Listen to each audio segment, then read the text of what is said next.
Mesdames, Messieurs, bonsoir, merci de votre fidélité, bienvenue au cœur du mystère. L'exorcisme est une pratique très répandue dans les milieux religieux ésotériques depuis la plus haute antiquité. En quoi consiste-t-il?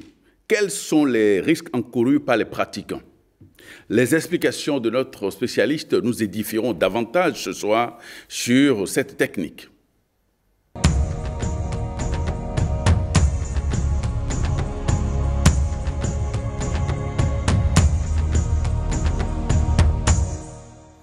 Et nous recevons ce soir Wilfried Apovo, il est instructeur spirituel et kabbaliste. Wilfried Apovo, bonsoir. Bonsoir, frère Prudel. Merci de venir dans cette émission. Merci à vous. Alors, comment définissez-vous l'exorcisme et quelle en est l'origine? L'origine, comme vous l'avez si bien dit dans votre introduction, l'exorcisme est lié déjà depuis la création. Comment je le définis? Je définis l'exorcisme comme une pratique religieuse qui permet de pouvoir extirper de quelque chose, d'un lieu ou d'une personne, une entité qui n'a pas sa place là.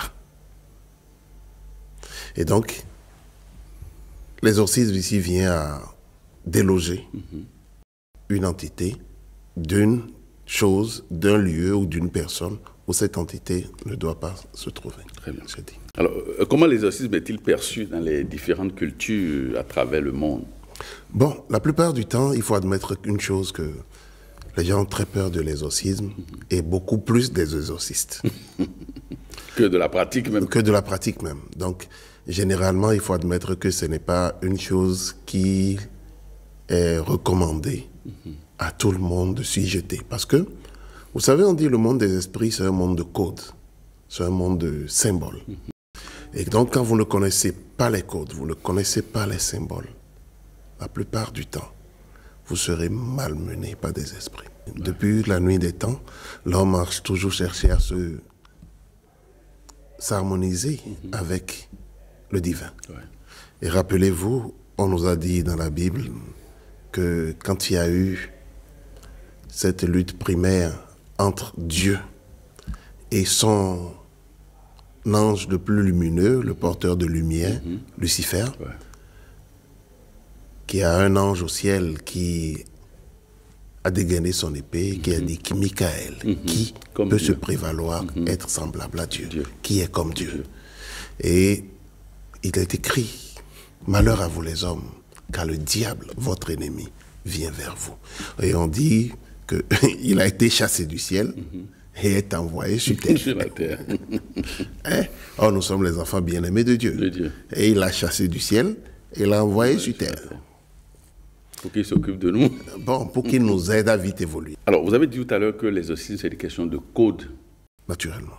Alors, comment connaître ces codes-là? Vous voyez, la plupart du temps, pour un exorciste, quand on doit parler de façon terre à terre, on dira que là où il n'y a pas la lumière, il y a l'ombre, où il y a les ténèbres. Par le truchement de l'exorciste, c'est d'amener la lumière là où il y a l'ombre, où il y a les ténèbres. Et ce procédé, cette pratique, en fait, amène l'exorciste au travers des prières, au travers des chants, des louanges, au travers des invocations, à inviter la lumière, à investir l'endroit, la personne ou la chose qui est habitée par l'ombre. Donc, on déloge l'ombre et on invite la lumière à s'installer. Et quand on déloge l'ombre, on l'envoie où? Justement, la question est là. La plupart du temps, bon nombre de pseudo-praticiens, vous m'excusez, délogent l'ombre et ne savent même pas où l'envoyer. Il me semble que je vous ai raconté une anecdote que l'un de mes étudiants a vécue. Il est allé déloger une entité dans une maison et l'entité l'attendait dehors.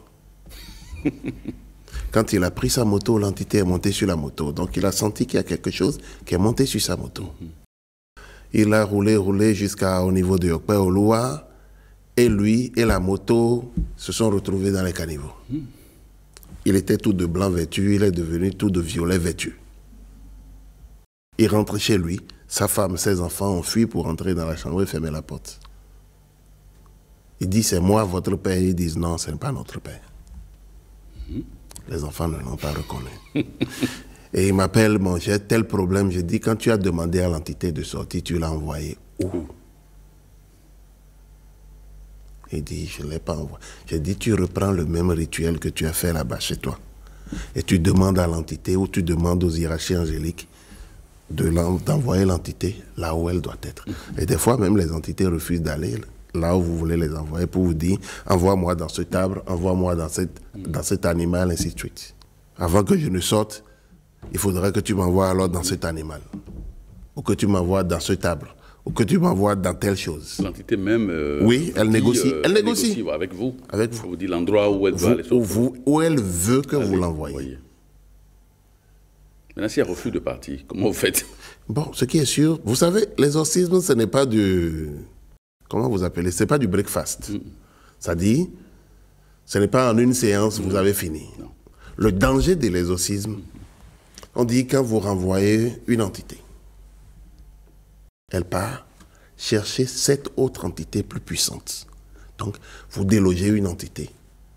Si, là où vous avez délogé l'entité, les travaux de la lumière ne sont pas faits pour installer la lumière, l'entité part chercher 7 autres entités plus puissantes qu'elle. Donc, vous allez abriter 8 entités. Bon, si vous arrivez à déloger 8, imaginez x 7. Ce qui fait qu'à des moments donnés, vous tombez sur des cas d'exorcisme où je vous assure, vous avez affaire à vous avez affaire à des légions d'entités. Et elles ne partent pas toutes. Et il y en a même qui... Vous savez, la force du malin, c'est de faire croire qu'il n'existe pas. Alors qu'il existe bel et bien. De vous à moi, tout ce que nous racontons sur ce plateau, par rapport à votre émission, je peux vous assurer qu'il y a des gens qui ne croient pas à ce qu'on dit. Oui. Pour eux, tout ce qu'on raconte là ne sont que des fictions. C'est vrai. Quand vous avez la possibilité de voir ce que les gens ne peuvent pas voir, quand vous avez la possibilité d'entendre ce que les gens ne peuvent pas entendre, quand vous avez la possibilité de discuter avec des rayons avec des entités, et que d'autres ne peuvent pas vous entendre, vous m'excusez, très tôt on vous tasse de fou. Oui. Donc c'est pour ça que nous sommes des fous. Oui, parce qu'à des moments donnés, vous êtes dans des réalités que les gens ne comprennent pas. Et comme j'aime bien le dire, exorciste, on ne l'est. En fait, on ne le devient pas. On est exorciste.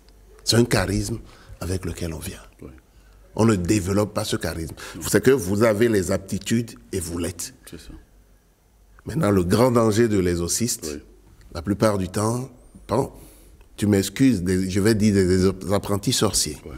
C'est que quand vous devez pratiquer de l'exorcisme, évitez de le pratiquer en votre nom. Moi, Wilfried, je demande à ce que telle entité sorte. Je suis désolé. Mettez-vous sous la bannière d'une égrégore. Et sous cette bannière, l'égrégore, en fait, vous offre une ceinture et vous protège, vous, en tant qu'individu, en tant qu'entité. Et vous aide énergétiquement à pouvoir travailler pour déloger, pour restaurer, ainsi de suite. Parce que la plupart du temps, la recherche de la puissance, la recherche du succès, la recherche du pouvoir sont les 3 bases qui installent la noirceur ou les ténèbres. Bon, je veux être un puissant maître kabbaliste, c'est ça on dit, non? Ou je veux être un puissant prêtre, un puissant pasteur, un puissant prédicateur. C'est Dieu qui donne. S'il vous le donne, c'est bon. S'il ne vous donne pas, ne forcez pas. Sinon, vous serez obligé de prêter la main à des pratiques, à des entités qui n'ont rien à voir avec la lumière, mais qui vont être des prêtres, non. Qui vont vous y conduire. Et quand vous allez vous en rendre compte, ce serait déjà trop tard. C'est comme le dit l'autre, ce n'est pas moi qui guéris, c'est lui qui est en moi qui guérit. Ce n'est pas moi qui opère, c'est lui qui est en moi qui opère. Et donc, si l'on peut comprendre qu'en réalité, que nous ne sommes que des outils, on peut être un très bon exorciste. Mais si l'on ne le sait pas, et que l'on pense que, bon, on veut se prévaloir, c'est moi qui ai fait, c'est moi qui ai dit, c'est moi qui... Oui, vous allez être un véritable pantin que les entités ténébreuses vont véritablement manipuler. Parce que l'autre danger, le plus grand danger des exorcistes, quand vous ne prêtez garde, ils finissent toujours possédés. Un exorciste, ils finissent toujours possédés. Bon, je vais dire, nous finissons toujours possédés. Quand, entre-temps, vous manquez d'humilité. Ce n'est pas de... Je dirais pas, ce n'est pas de se rabaisser que de demander de l'aide. Ah, je ne comprends pas ce qui se passe avec moi. Ah, j'ai des habitudes qui ne sont pas... que je ne comprends pas. J'ai des pulsions que je ne... Et vous demandez à un confrère, il y a quelque chose que je ne comprends pas chez moi. J'ai besoin que tu fasses un check-up avec moi. Bon, peut-être que, bon, on trouvera que non, on n'a pas besoin que quelqu'un d'autre puisse vous faire un check-up. Mais je vous assure, nous en avons tous besoin. C'est bien d'apporter la lumière chez les autres. C'est bien de déloger le mal. C'est bien de demander de l'aide, j'ai dit. Alors, qui peut pratiquer l'exorcisme et quelles sont les qualifications requises? Vous devez être ordonné, consacré pour pouvoir pratiquer l'exorcisme. Et en réalité, comme on le dit, c'est de pouvoir déléguer. Maintenant, bon, des gens comme vous et moi, c'est comme je le dis, je me suis retrouvé exorciste de fait. Je n'ai pas demandé à l'être.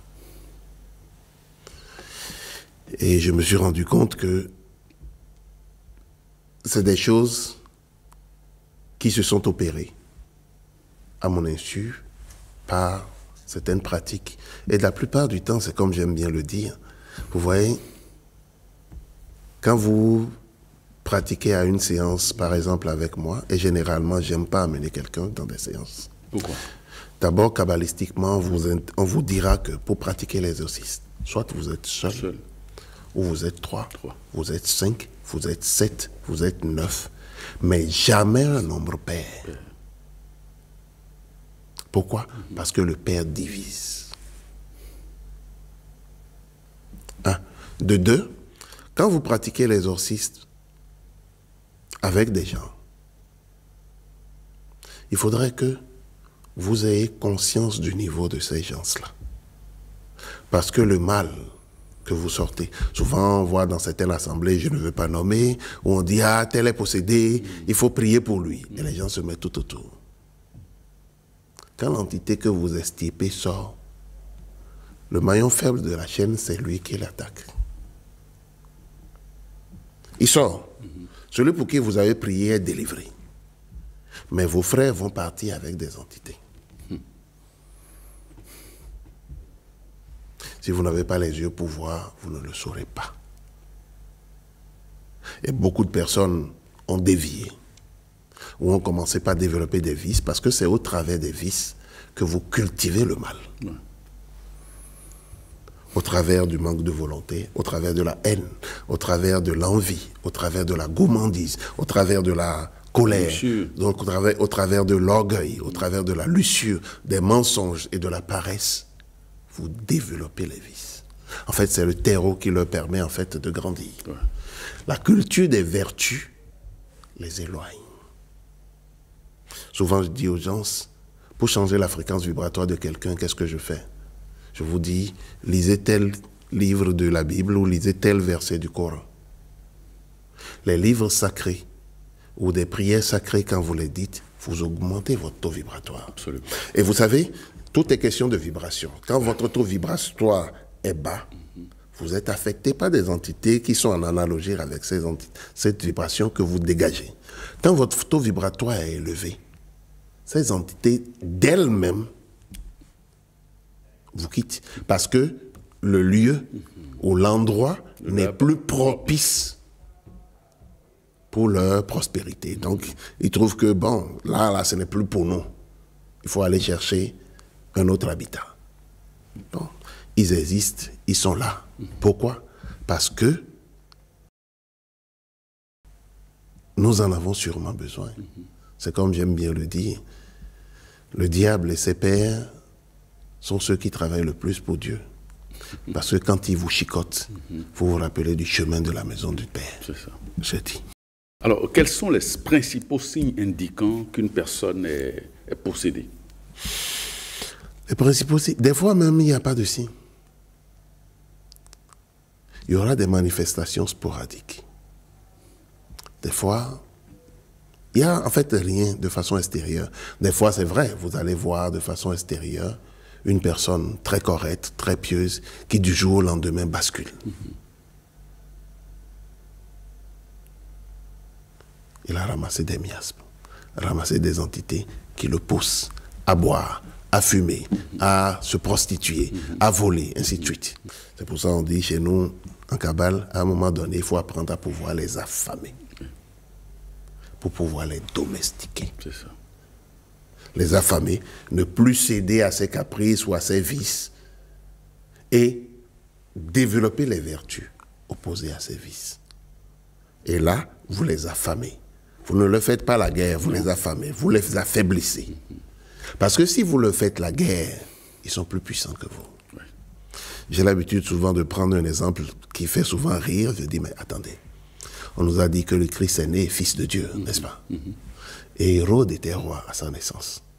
Les rois mages sont allés voir Hérode pour lui dire qu'ils ont vu briller l'étoile de l'enfant Dieu, d'un roi. Vous êtes un roi au pouvoir et on vous annonce qu'un roi est né. Hérode s'est senti blessé dans son amour. Avec toute sa force et toute sa puissance, il a décidé d'éliminer cet enfant. Et il leur a dit, non, vous savez ce que vous allez faire? Et ça, c'est les procédés du diable. Quand vous irez voir l'enfant, quand vous l'aurez retrouvé, revenez m'informer pour que moi-même j'aille l'adorer. Mais Dieu, connaissant les plans d'Hérode, a fait quoi? A dit à Joseph, lève-toi, prends la femme et l'enfant, fuyez en Égypte. Mais il était Dieu, n'est-ce pas? Ouais. Mais c'était un enfant Dieu. De la même façon, quand nous commençons par exemple à pratiquer une ascèse, à pratiquer la spiritualité, c'est la même chose. Nous sommes des enfants. On n'est pas encore grands.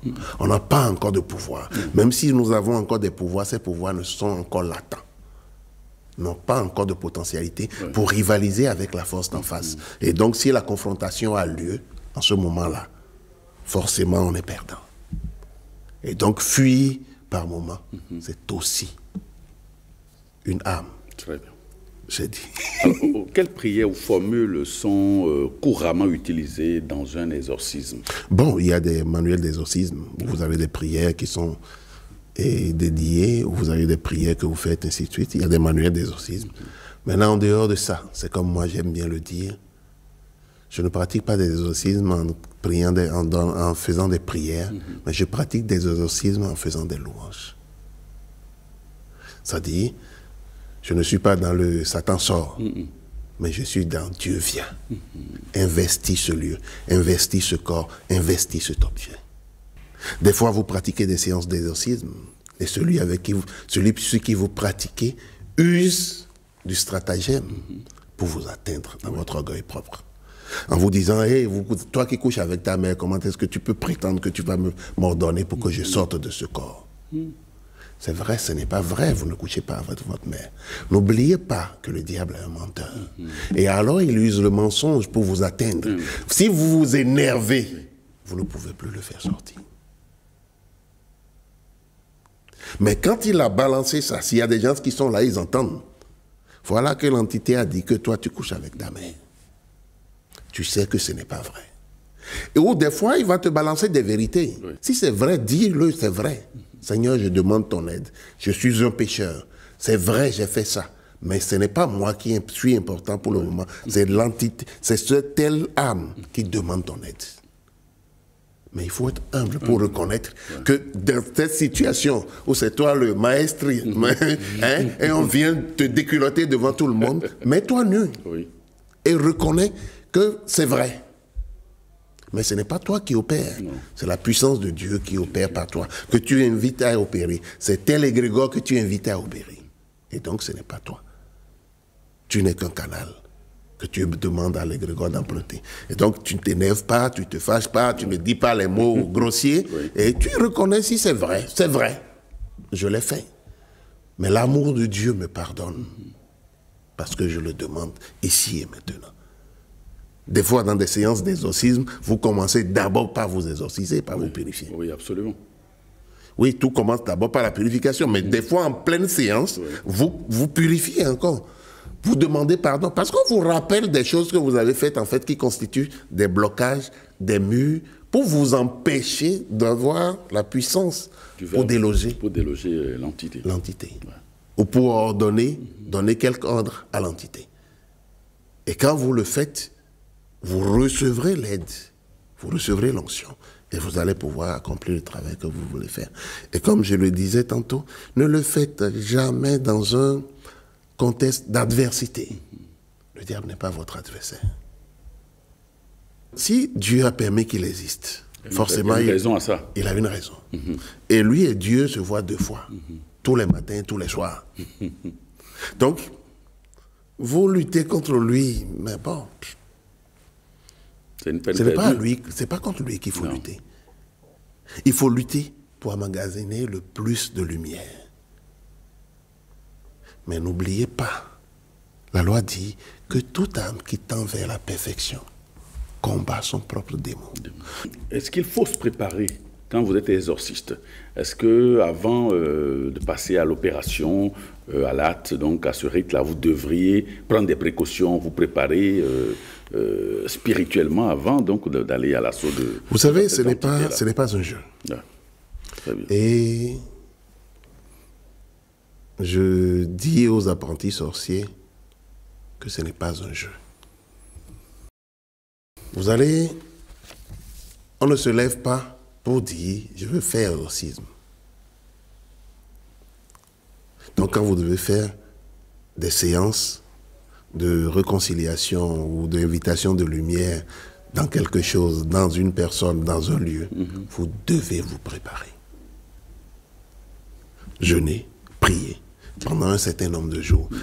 Pendant cette période de préparation, vous pouvez recevoir des instructions. Vous allez augmenter ou multiplier votre potentiel énergétique, mais en même temps, ça vous permet de vous mettre en contact avec les hiérarchies pour recevoir des instructions, pour recevoir un certain nombre de choses, peut-être qui ne sont nullement écrites, que vous allez pouvoir faire, ou même faire des travaux au préalable. Mais on ne se lève pas pour dire, bon, dans des cas exceptionnels, mais vous ne pouvez pas vous lever pour dire que vous voulez aller exorciser. Ce n'est pas possible. Mais il y a des cas exceptionnels. Je me rappelle d'une personne, par exemple, qui est venue me voir pour parler de quelqu'un d'autre. C'est elle qui détruit l'autre. Elle est venue me solliciter pour détruire l'autre. En pleine séance, on me dit, il faut prier. J'ai allumé ensemble bougie, j'ai dit, on va prier. On a commencé par prier. Et la personne qui était devant moi est devenue autre chose. Cette personne m'a fui jusqu'aujourd'hui. C'est vrai, je ne l'imaginais pas. Mais moi, je n'ai fait qu'écouter mon intuition. Et voilà ce qu'on m'a dit, voilà ce que tu viens de me révéler. Qu'est-ce qui se passe? Tout ce que j'ai raconté, maître, excusez-moi, c'était moi, mais je n'arrivais pas à pouvoir voir ce que je voulais. Et je voudrais que vous puissiez m'aider à pouvoir la voir. Je dis, mais tu penses que moi, je prends le travail et je travaille sur quelqu'un simplement comme ça? Non. Quand on vient vous voir, quel que soit ce que vous pratiquez, tel a fait ci, tel a fait ça, prenez la peine de toujours vérifier. Parce que la plupart du temps, le plaignant, c'est lui-même qui est celui qui massacre l'autre.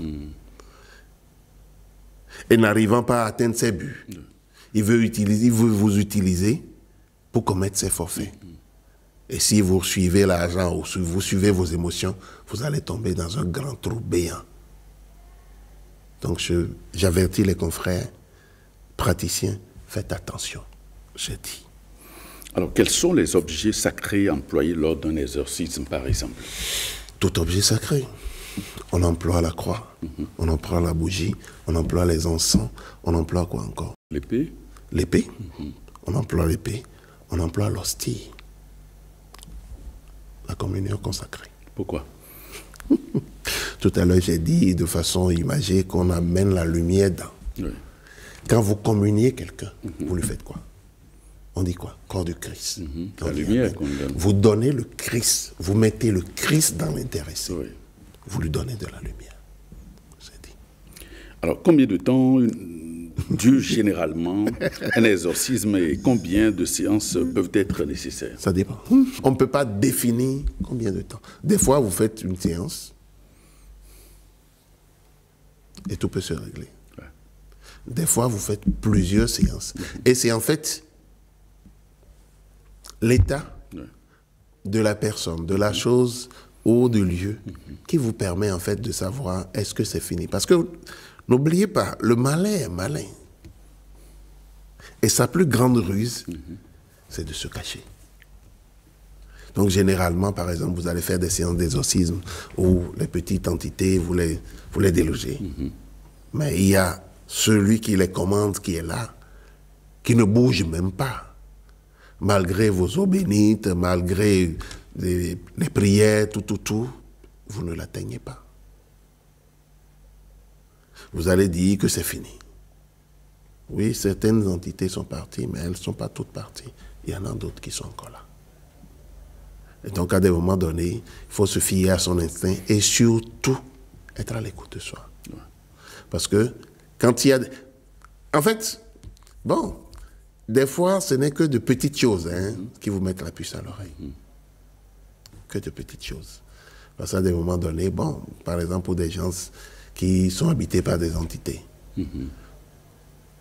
vous en enlevez, mais il faut faire des séances de check-up où vous posez des questions, où vous dites un certain nombre de choses, où vous mettez un certain nombre d'éléments. Vous savez, vous rentrez quelqu'un qui est possédé par des esprits dans un lieu préparé, automatiquement cette personne est nerveuse. Elle ne veut pas rester là, elle voudrait partir, sans raison aucune. Si vous gardez tout votre calme, plus vous êtes calme, plus elle s'énervera. Oui. Elle va même devenir agressive. Donc, il y a des signes, dès que vous les voyez, vous savez que ce n'est pas fini. Donc, il y a encore du travail. Il faut s'y mettre. J'ai dit. Alors, quelle est la différence entre une possession démoniaque et des troubles psychologiques?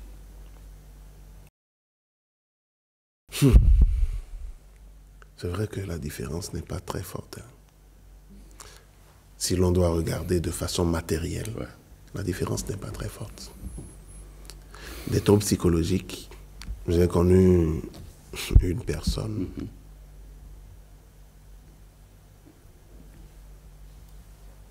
qu'on a internée pendant des années, sous peine que, bon, elle a des troubles psychologiques. À un moment donné, on l'a envoyée chez des exorcistes, sous peine qu'elle est possédée. Et tenez-vous tranquille, pour régler son problème, il a fallu simplement l'envoyer chez elle, pour lui faire les rituels de s'allier. Et le problème est réglé. Le problème est réglé. Ça veut dire qu'elle est en porte-à-faux avec les entités de sa... Sur deux ou trois générations, s'allier, c'est déconnecté. Ah, ok. Pour eux, ce n'est pas des choses qui existent. Mais elle s'est retrouvée dans une contrée où ce n'est pas des choses que les gens connaissent. Elle a commencé les manifestations de crise, d'hystérie, et des fois même, bon, c'est carrément une autre personne qui parle. Donc, d'hôpitaux psychiatriques, d'exorcisme, c'est chez elle. Quand on lui a fait les rituels de sa collectivité, tout s'est calmé. Sinon, vous savez, des gens, par exemple, se sont lancés dans des exorcismes sauvages et se sont retrouvés avec des morts. Donc, il n'y a pas de règles, il n'y a pas de normes, c'est comme ça se passe, je suis désolé. Et les exorcismes ne se ressemblent pas. Vous pratiquez l'exorcisme par rapport à tel, c'est carrément autre chose. Vous pratiquez par rapport à tel autre, c'est carrément autre chose. Donc, d'une pratique à une autre, ce n'est jamais la même chose. Mais avec le temps, vous allez comprendre qu'il y a des entités, vous allez reconnaître les manifestations de certaines entités. C'est-à-dire qu'ils se répètent souvent, vous allez reconnaître leurs manifestations, et ainsi de suite, et puis bon. C'est ça. Alors, quels sont les dangers physiques et psychologiques liés à la pratique de l'exorcisme? Physique, vous pouvez mourir. L'opérateur. L'opérateur peut mourir. Et le patient peut mourir. Psychologique, vous pouvez devenir fou. C'est-à-dire que si l'entité ne veut pas lâcher... Non, vous savez, à des moments donnés, vous serez amené à voir des choses qui n'existent pas dans votre répertoire. Est-ce que vous avez déjà vu des gens qui ont la tête sur la poitrine? Non. Ah, mais ça existe. Dans l'invisible? Elle est visible dans ce cotonou. Est-ce que vous avez déjà vu des gens qui sont sans tête? Non. Ça existe. Ce n'est pas que dans les films. Ça existe. Et vous les voyez comment? Physiquement ou bien au plan astral? Hein? Quand on inverse les yeux, on voit ce que les yeux physiques ne peuvent pas voir. Je suis d'accord. Quand on inverse les oreilles, on entend ce que les oreilles physiques ne peuvent pas entendre. Quand on inverse la langue, on peut parler ce que les oreilles physiques ne peuvent pas comprendre. C'est comme ça. Oui, dans l'astral, on voit des gens qui... Pas dans l'astral, dans le monde matériel. Vous allez, je ne vais pas nommer d'endroits, mais vous allez dans des endroits, mais bon, vous allez voir des énormités. Et bon, tenez-vous tranquille. Ce qui est bien, c'est que quand vous voyez ces gens, ils savent que vous les avez vus. Ils le savent automatiquement que vous les avez vus sous leur vrai jour. Il y en a qui vous dédaignent. Il y en a qui vous insultent littéralement. Il y en a qui vous renvoient. Quitte devant moi. Je ne veux pas de ton argent.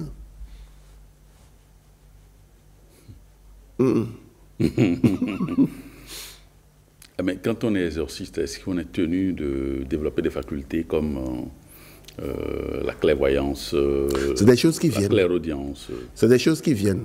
Vous n'êtes pas obligé de les développer, mais à des moments donnés, pour des séances, on peut vous permettre de voir. Des fois, on peut vous envoyer, c'est-à-dire à des générations de ce que, c'est-à-dire ce qui a engendré ce qui se passe. Ouais. Vous allez pouvoir expliquer pourquoi ou comment, qui a fait quoi, avec des noms, avec des précisions troublantes. Mais bon, comment on peut vous permettre de ne rien voir? C'est pour ça qu'on dit, psychologiquement, il faut être assis. Et il ne faut pas en faire sa tasse de thé. Non. Ça dit, toutes les semaines, tous les mois, je dois faire un exorcisme. C'est faux. Vous prenez trop de risques. Ce qui est sûr, tout à l'heure, j'ai dit, le plus grand danger de l'exorcisme, c'est qu'il finisse par être possédé lui-même. Parce qu'il finira par toujours voir le mal tout autour de lui et qu'il finit par s'identifier au mal. Et il devient lui-même mal. Parce que, vous savez, à force de les expulser, même les esprits aussi font des réunions. Par rapport à lui, là, voilà ce qu'il fait pour nous. Il faudrait quand même qu'on l'affaiblisse. Qu'est-ce qu'on va faire pour pouvoir l'atteindre, ainsi de suite. Et vous savez, l'homme de chair que nous sommes vraiment faibles. On n'a pas idée de comment on est faible. On est trop faible. Sans Dieu, sans la présence de la divinité, c'est que l'homme n'est rien. Tout le reste, là, on est bien habillé, bien endimanché. Bon, hein, mais à la vérité, c'est que nous ne sommes rien. C'est comme des ballons de l'autruche. Dès que vous percez, il n'y a plus rien dedans. Donc, à la vérité, comme le dit l'autre, cherchez le royaume de Dieu et sa justice, et tout le reste vous sera donné par surcroît. Je vais inviter les téléspectateurs à regarder quelques films, disons deux. L'un, l'exorciste, l'autre, l'exorcisme, qui retrace ou qui présente un peu quelques réalités de l'exorcisme. Je dis. Alors, pourquoi est-ce que l'exorcisme suscite-t-il encore autant d'intérêt chez les gens? Parce qu'aujourd'hui, plus que jamais, le tentateur est présent partout. Il s'est immiscé dans les moindres coins de la société, dans les moindres faits et gestes de la société. Ce qui n'est pas la norme est devenu la norme pour mesurer les choses. Et donc, regardez simplement tout autour de vous. Vous comprendrez. Aujourd'hui, bon, on fait de la publicité pour des choses qui ne doivent pas exister. On légalise de façon officielle certaines pratiques qui, jadis, ne pouvaient pas résister. On formalise des choses qui, en fait, donnent davantage de pouvoir aux ténèbres. Sous prétexte de protéger le genre humain. En réalité, aujourd'hui, l'homme est plus exposé que jamais. Il y a un autre fait, tu m'excuses, sur lequel je voudrais quand même rebondir. Pour les nous qui sommes souvent des locataires, je dis aux locataires, faites très attention. Vous avez un couple très bien, une famille très bien. Vous vous déplacez, vous arrivez dans une maison. Ceux qui ont habité ces maisons avant vous ont imprégné les murs de miasmes, d'entités qui sont là. Des vibrations, toutes sortes. Vous venez, vous vous installez, et votre famille va perdre sa paix. Les enfants vont commencer par tomber malades. Votre femme ou votre époux va partir. Parce que vous êtes venu habiter un lieu qui était déjà habité. Et qui, vous voyant, a profité des failles que vous offrez pour pouvoir bien vous dominer, bien vous diviser. Souvent, je dis aux gens, autant que faire se peut, de temps en temps, prenez la peine d'allumer dans votre maison de l'encens. D'ailleurs, même avant d'arriver dans la maison, il faut allumer de l'encens. Je recommande souvent le camphre, je recommande le storas, je recommande le asafoetida, qui sont des encens qui permettent de purifier et d'enlever même jusqu'au miasme, c'est-à-dire les virus, les vers qu'il y a là-bas, là, ça enlève. Donc, de temps en temps, allumer. Et il y a un conseil que j'ai toujours donné ici. La famille se retrouve 3 fois pour manger, le matin, à midi et le soir. Essayez autant que faire se peut de prier 2 fois, le matin et le soir.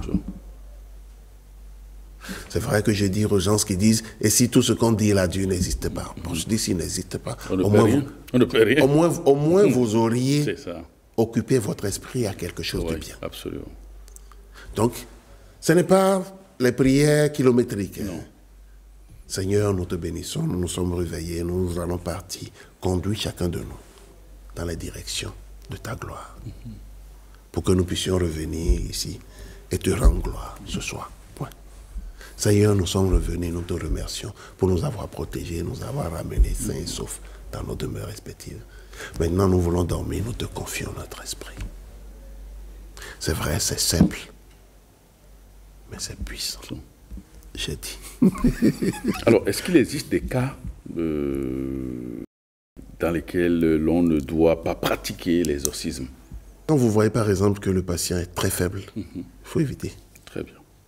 Quand vous voyez par exemple, il y a des cas, même des cas dans lesquels les gens se sont assemblés pour essayer de pratiquer et qui n'ont pas pu. Parce que l'entité était déjà tellement enracinée que le pouvoir de l'homme est dans sa pensée. Ouais. Et si nous pouvons tous les jours, pourquoi pas, envoyer des pensées de paix, des pensées d'amour, tout autour de nous et de par l'univers, nous renforcerons une lueur qui un jour permettra la restauration des choses qui doivent être. Toutefois, si nous continuons à nourrir la peur, nous renforçons le mal. À nourrir la haine, nous renforçons le mal. À nourrir tout ce qui engraisse le mal, nous allons lui donner beaucoup de force. Autant que faire se peut, soyons un peu austères et évitons de tomber dans les travers. J'ai dit une chose, une loi divine ne cesse pas d'être une loi divine parce qu'elle est violée par plusieurs personnes. Ça dit un péché ne cesse pas d'être un péché parce que tous les hommes commettent ce péché. C'est toujours un péché. Donc, ne tombons pas dans ce travers, dans cette facilité que le monde nous présente aujourd'hui. Et rappelons-nous de qui nous sommes. Avant tout, on nous a dit que nous sommes lumière. Donc prions auprès de nos frères pour dissiper l'ombre et les ténèbres. Je dis. Alors, quand on est exorciste, quelle est la conduite à tenir vis-à-vis de soi-même, en termes de rigueur, en termes de précaution? Rappelez-vous que vous devez faire de Dieu votre allié le plus indéfectible. Oui. Rappelez-vous que vous devez être humble, d'une humilité sans borne.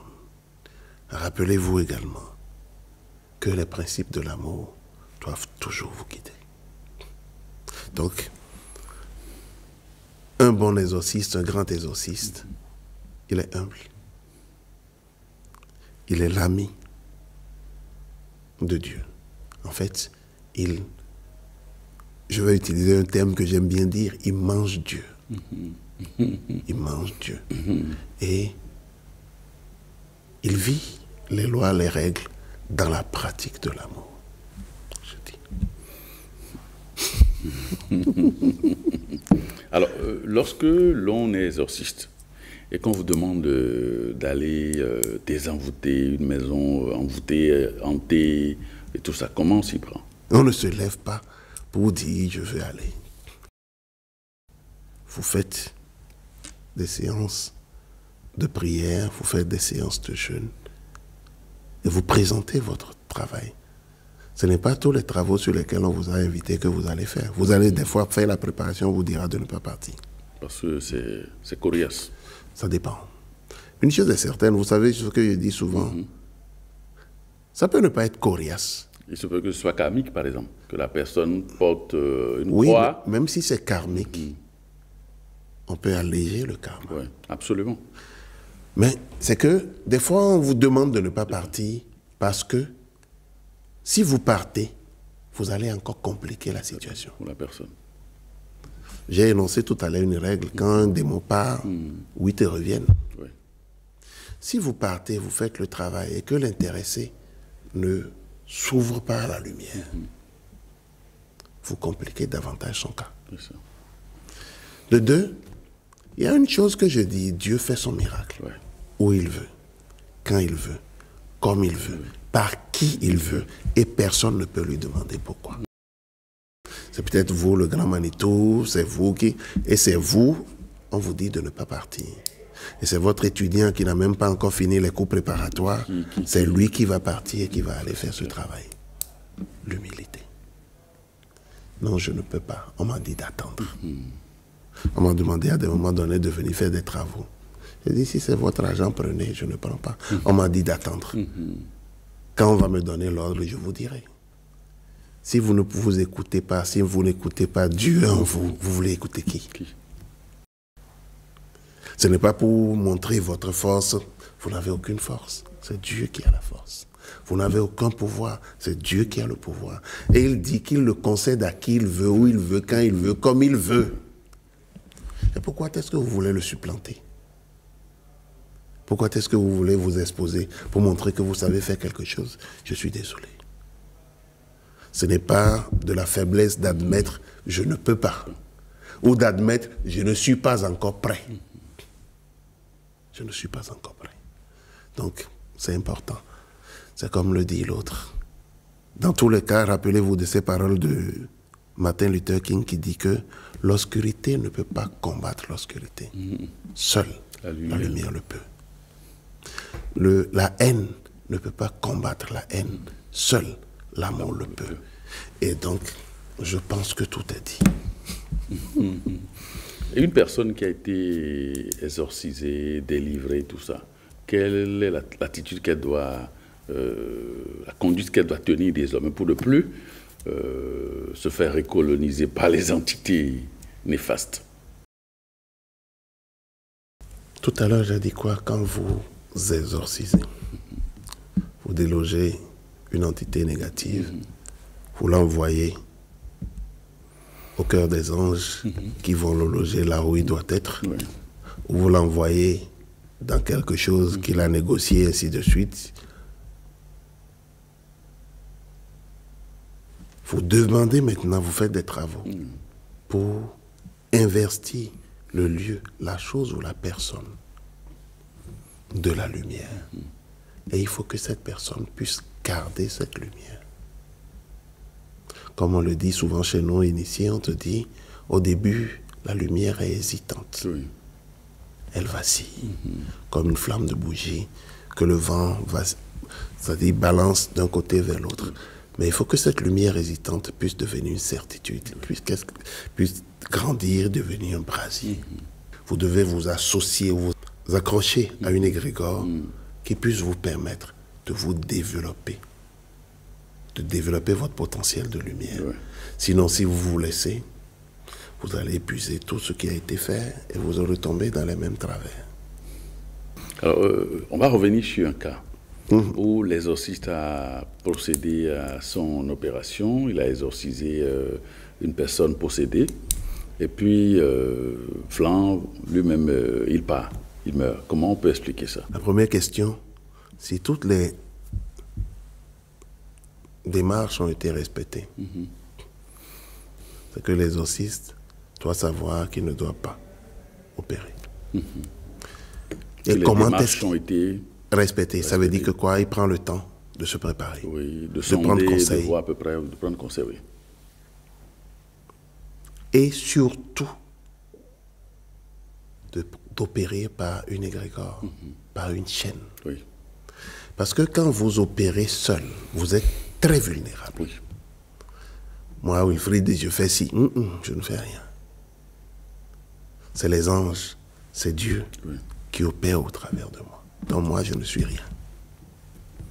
Comme j'aime bien le dire, je ne suis juste un panneau indicateur. Mais si vous usez de l'orgueil et que vous vous mettez au-devant des choses, c'est possible que vous ayez délogé l'entité et que vous l'ayez abritée.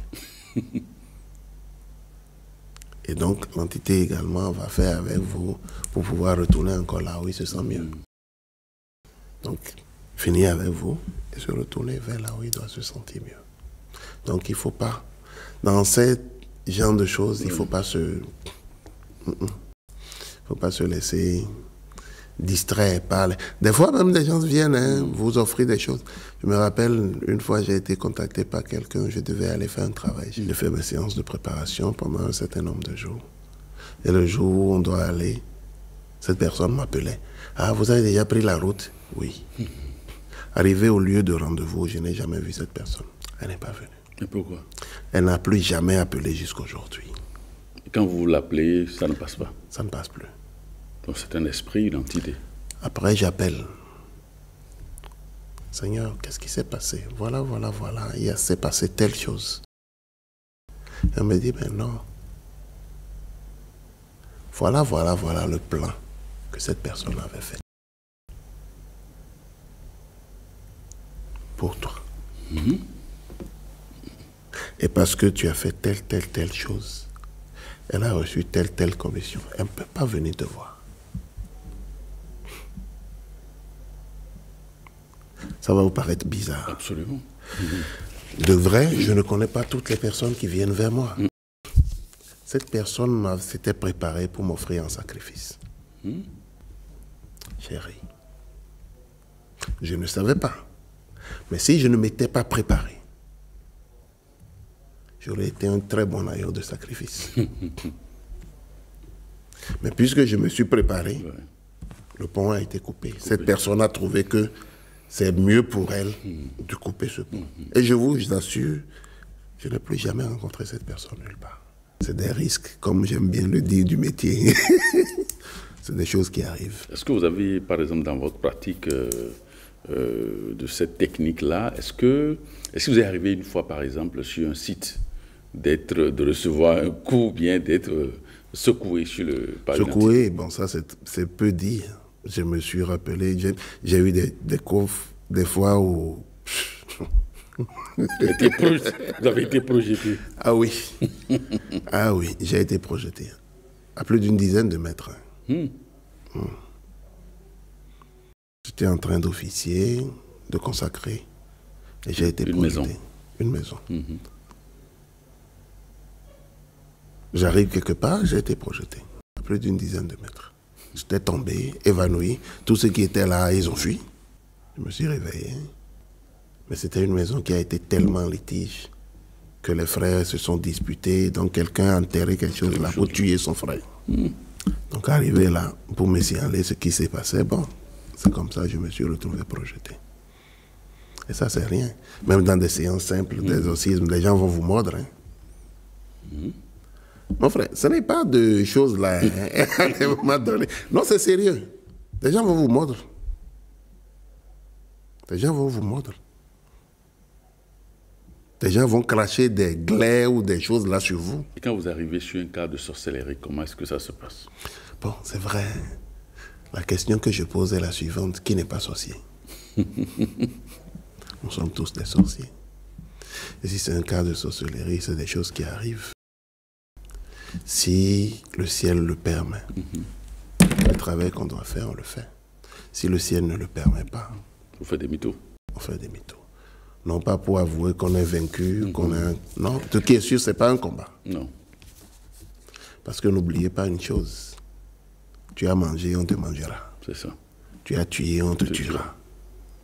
Tu as volé, on te volera. Pour que tu ne sois pas, il faut que tu demandes pardon. Il faut que tu pardonnes. Ouais. Bon, maintenant, quand ce n'est pas le cas, c'est vrai. Souvent, je n'aime pas me prononcer sur la sorcellerie. Mais je dis aux gens une chose, le monde est basé sur la sorcellerie. Rentrez dans les océans, les gros animaux mangent les petits. Ouais. Rentrez dans les forêts, les gros animaux mangent les petits. Rentrez dans les hommes, les gros hommes mangent les petits. Donc si vous commettez les impairs et vous vous exposez, vous serez mangé. Merci Wilfried Apovoh pour toutes ces instructions et sur ces enseignements et ces expériences que vous partagez avec les téléspectateurs. Merci pour votre contribution. C'est moi qui vous remercie. Amis téléspectateurs, merci de nous avoir suivis et à très bientôt.